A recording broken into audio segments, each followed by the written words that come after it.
You always had these wild ideas about brain technology, but honestly, you should focus on something more realistic. My sister said it while holding the very device I'd invented, recommending it to our parents like she'd discovered fire, completely unaware that every patent, every circuit, every breakthrough inside that sleek neural interface came from the mind she'd spent our whole lives dismissing.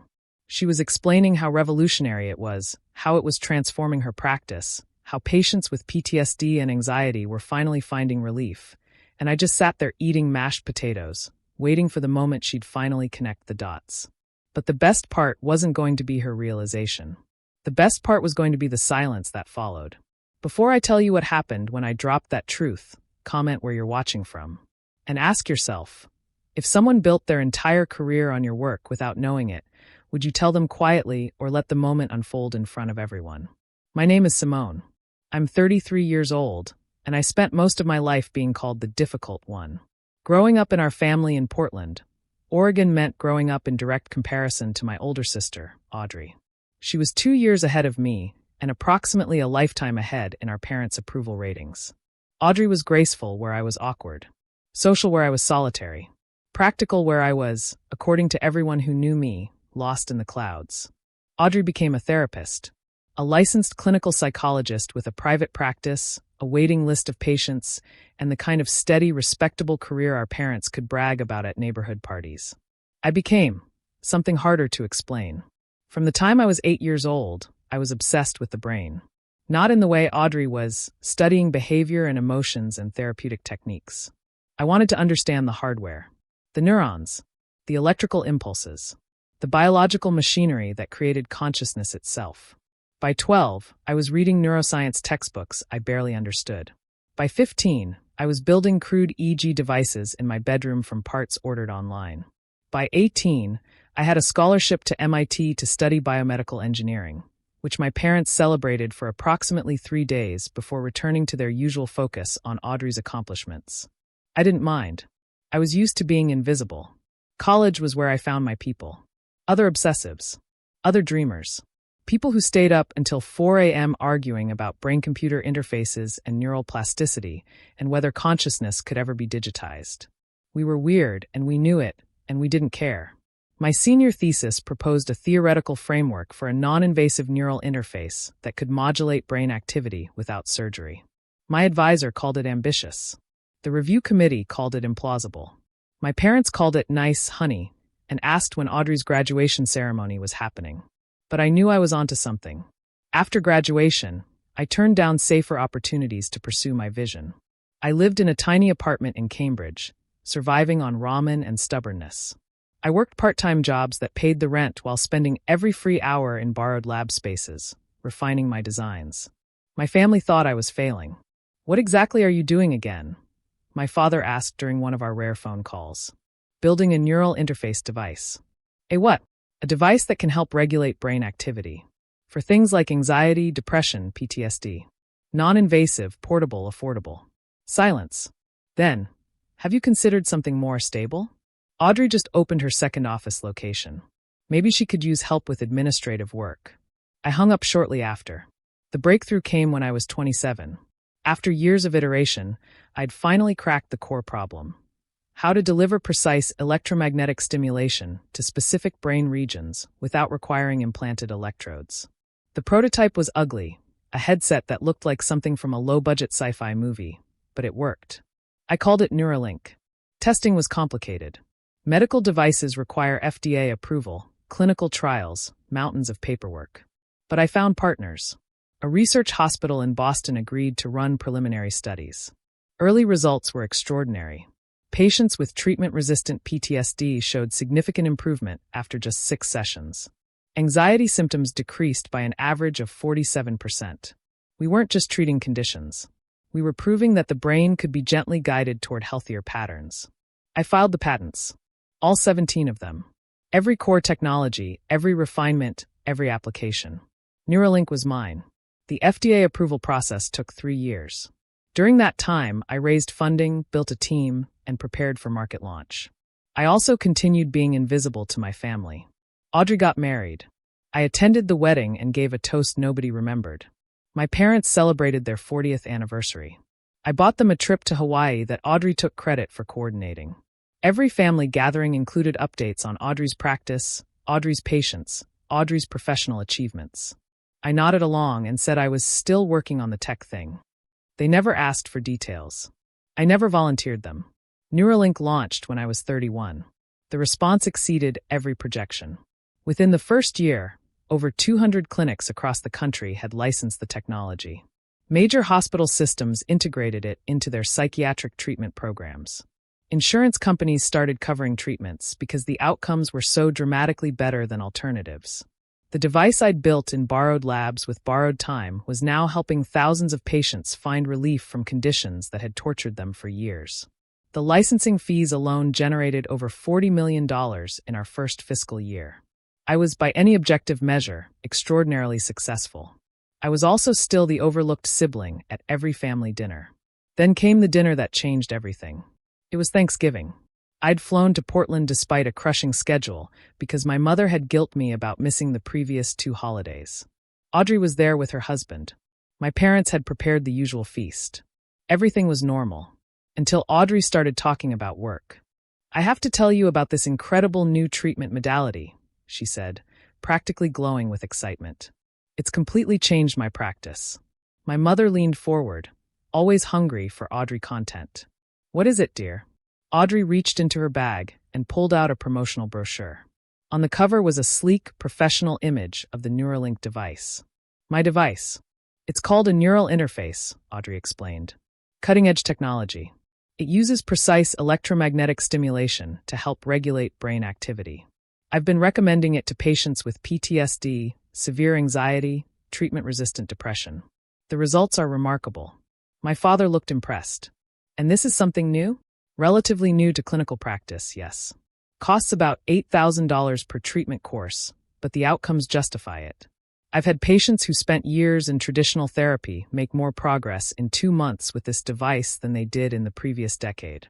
She turned the brochure toward me, and I saw the Neuralink logo, my logo, shining on glossy paper. "You always had these wild ideas about brain technology," Audrey said with that familiar condescending smile. "But honestly, you should focus on something more realistic. This kind of innovation takes serious scientific backing, clinical infrastructure, FDA approval. It's not just tinkering in a garage." She laughed lightly. Our parents laughed along. I looked at the brochure. At the device I'd spent 15 years of my life creating. At my sister's hand casually gesturing toward it like she was showing off someone else's trophy. "You like that device?" I asked quietly. "I love it. It's transformed my practice. My colleagues are all switching to it." "Good." I took a bite of turkey. "Because I invented it." The fork stopped halfway to Audrey's mouth. "Excuse me?" "Neuralink. I invented it. I hold all 17 patents. Every clinic using it, including the ones you recommend to your patients, licenses the technology from my company." The room went completely silent. Audrey's husband looked at his wife, then at me, then back at his wife. My mother's mouth had fallen open. My father was frozen mid-chew. "That's not possible," Audrey said finally. "This device was developed by a major biotech company." "Neuralink Technologies," I interrupted. "Which I founded 8 years ago, in a borrowed lab at MIT, while you were telling me to pursue something more realistic." I pulled out my phone and opened the Neuralink website. The About page featured my photo, my name, my title, Founder and Chief Technology Officer. I handed the phone to my mother. She stared at the screen like it was written in a foreign language. "Simone," she whispered, "the breakthrough treatment you've been celebrating, Audrey? The one that's transformed your practice and helped all your patients? That's my technology. My patents. My life's work." I looked at my sister directly. "Every patient you've helped with that device this year? Every success story you've told colleagues about? Every insurance reimbursement? Every positive outcome? Every professional accolade you've received for being on the cutting edge of treatment innovation? It all came from the wild ideas you've been dismissing for 15 years." Audrey's face had gone through several stages. Disbelief. Realization. Something that looked almost like pain. "Why didn't you tell us?" she managed. "Why didn't you ask?" I replied. "Every time I mentioned my work, you changed the subject. Every time I tried to explain what I was building, you suggested I do something more realistic. You didn't want to know, Audrey. None of you did." I looked around the table at my family, the people who'd spent decades underestimating me. I stopped trying to prove myself to you years ago. I just kept building. And now the device you're holding up as the pinnacle of psychiatric innovation? It exists because I refused to listen when you told me my dreams were unrealistic. My father found his voice. Simone, we had no idea. I know you didn't. That's the point. You assumed I was failing because success, to you, looked like Audrey. Stable practice. Clear credentials. Normal path. What I was doing didn't fit your framework, so you ignored it. That's not fair, my mother protested weakly. Isn't it? I stood up slowly. When Audrey opened her practice, we had a celebration dinner. When she got her license, Dad cried. When she got married, you planned for 6 months. When I filed 17 patents that are now licensed in hospitals across the country. Nobody even knew it happened. The silence that followed was heavy. Complete. The kind of silence that comes when people are confronting something they can't deny. Audrey set down the brochure. Her voice was small when she spoke. I'm sorry. I didn't realize. You didn't want to realize, I corrected gently. It was easier to believe I was scattered and unrealistic than to consider that maybe I understood something you didn't. I picked up my bag. The licensing fees from your treatment recommendations? They come to me. Every patient you've helped with Neuralink has contributed to my company's growth. I'm not telling you this to make you feel bad. I'm telling you because you deserve to know the truth about where that cutting-edge technology actually came from. I walked toward the door. Simone, wait. Audrey's voice cracked. Please. I turned around. What? She looked lost. For the first time in our lives, my confident, successful sister looked completely out of her depth. I'm proud of you, she said quietly. I should have said it years ago. I should have asked more questions. I should have listened. You should have, I agreed. But I didn't need your pride to build what I built. I did it anyway. I left the house and drove to my hotel. The quiet was a relief. The months that followed were complicated. My family had to reconstruct their understanding of who I was, and that process was uncomfortable for everyone. Audrey called regularly. At first, our conversations were awkward, stilted. But gradually they evolved into something more genuine. She started asking real questions about my work, my company, my vision for the future. I've been recommending Neuralink to patients for a year, she admitted during one call. And I never once looked up who founded the company. I was so focused on the treatment outcomes that I didn't think about the person behind it. Most people don't, I said. That's how innovation works. The technology becomes bigger than the inventor. But you're not just any inventor. You're my sister. And I was so busy being the successful one that I never considered you might be succeeding in ways I didn't understand. My parents adapted more slowly. They attended a conference where I gave a keynote speech about the future of non-invasive neural technology. Afterward, my mother hugged me for a long time and said nothing. Sometimes silence says more than words. Neuralink continues to grow. We've expanded into new treatment applications, including early interventions for degenerative conditions. The research team has tripled in size. We're now in discussions with international health systems about global licensing. Audrey still recommends the device to her patients. But now, when she explains it, she adds something new. My sister invented this technology, she tells them. She spent 15 years building it while everyone, including me, told her it was impossible. She did it anyway. If you're watching this and someone has ever called your dreams unrealistic, I want you to tell you something. Realistic is just another word for limited.